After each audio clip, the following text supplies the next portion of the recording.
Keratin करवाने के बाद आपकी जो आफ्टर केयर है वो बहुत ज़्यादा इम्पॉर्टेंट है, क्योंकि अगर आप आफ्टर केयर जो है जो केराटिन करवाने के बाद ज़रूरी होती है, अगर कुछ लोग वो नहीं करते तो उनका जो केराटिन जो है वो विद इन अ मंथ ही ख़राब होने लग जाता है।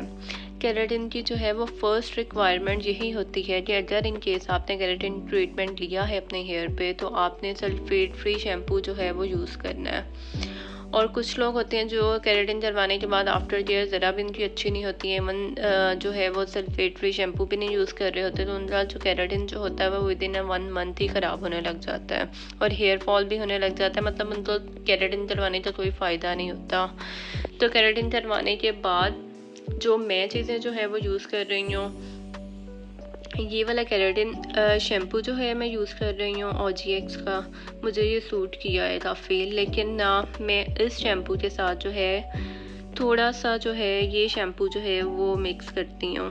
नो डाउट ये मतलब ये बेबीज़ का शैम्पू है और ये वो, लेकिन मुझे ये सूट करता है। इसमें भी 0% सल्फेट्स हैं और इस चीज़ को अगर मैं इस केराटिन शैम्पू के साथ थोड़ा सा मिक्स करती हूँ तो मुझे ये होता है कि ना मेरे बालों में मेरी स्कैल्प जो है ना वो ज़रा ज़्यादा ड्राई है।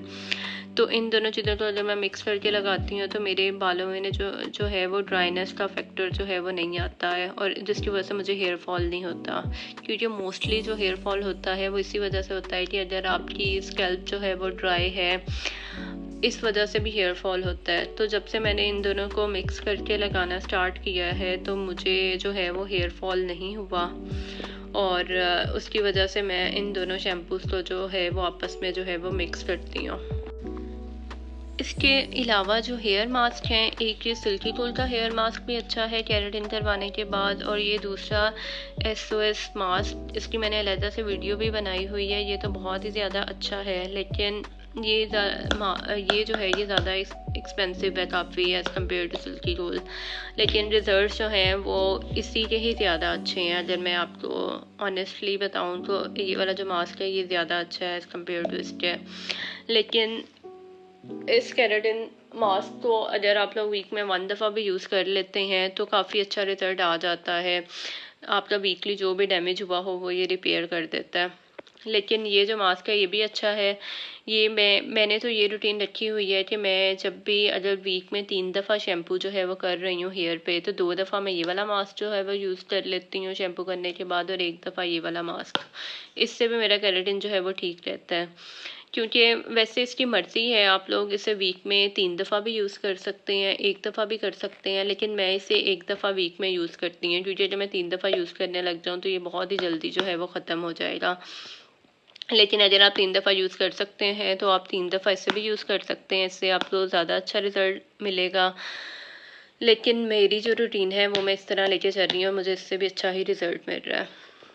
दूसरा, इसके अलावा और भी बहुत से आपको शैम्पू और कंडीशनर्स जो हैं वो मार्केट में मिल जाएंगे केराटिन के। वो डिपेंड करता है आपको कौन सा सूट कर रहा है, लेकिन मुझे जो अच्छा लग गया है मेरे हेयर पे, जो आफ्टर केराटिन करवाने के बाद जो चीज़ सूट की है, मैं आपको उसका बता रही हूँ। इसके अलावा फेल्प्स की जो सीरीज़ है, इसमें जो केराटिन शैम्पू और कंडीशनर है वो तो बहुत ही ज़्यादा अच्छा है। अगर आप इन केस केराटिन करवाते हैं और आपने आउट ऑफ कंट्री मूव करना है, या इस तरह वाला सीन है कि आप 6-7 मंथ्स के बाद जो है वो दोबारा से अपने बालों पे करवाना ज़रा मुश्किल है आपके लिए, तो फिर मैं आपको, और आप ये चाहते हैं कि आपका केराटिन जो है वो पूरा साल जो है वो ठीक रहे, तो फिर मैं आपको यही कहूँगी कि आप फेल्प्स का ही शैम्पू, कंडीशनर, इनका SOS मास्क, ये चीज़ें यूज़ करें तो आपका केराटिन जो है वो पूरा साल भी ख़राब नहीं होगा।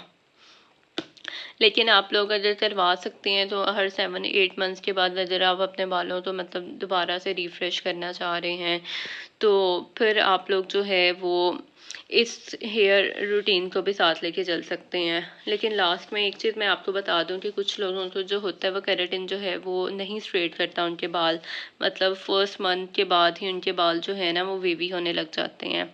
लेकिन केराटिन भी हर हेयर के लिए नहीं है, मतलब केराटिन उन बालों में ज़्यादा देर स्टे नहीं करता है जिनके हेयर जो है वो बहुत ज़्यादा कर्ली हों। मतलब जिनके हेयर हल्के से वेवी हैं या ज़्यादा ड्राई हैं, फ्रीजी हैं, उनके लिए केराटिन जो है वो सूट करता है। लेकिन जिनके बहुत ज़्यादा कर्ली हेयर हैं और उनके बालों पे जो है वो केराटिन जो है वो ज़्यादा देर स्टे नहीं करता, चाहे आपकी हेयर केयर जैसी भी हो।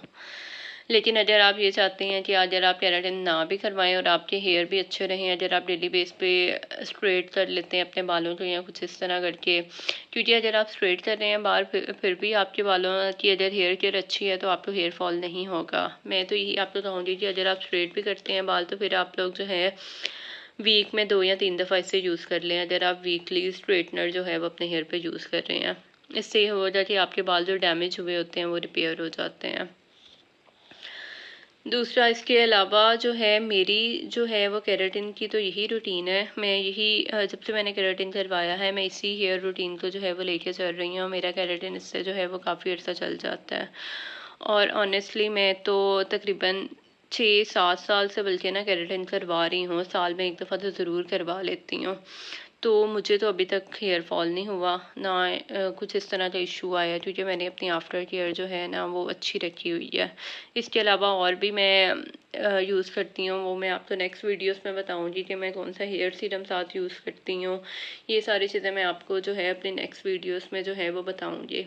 लेकिन मेरे हेयर पे तो आजकल जो बोटॉक्स ट्रीटमेंट आया हुआ है वो भी सूट करता है। अभी फ़िलहाल वो मैंने एक ही दफ़ा करवाया है, लेकिन वो मुझे केराटिन से भी ज़्यादा अच्छा लगा है। तो इन सारी चीज़ों के रिव्यूज़ मैं आपसे नेक्स्ट वीडियोस में शेयर करूँगी।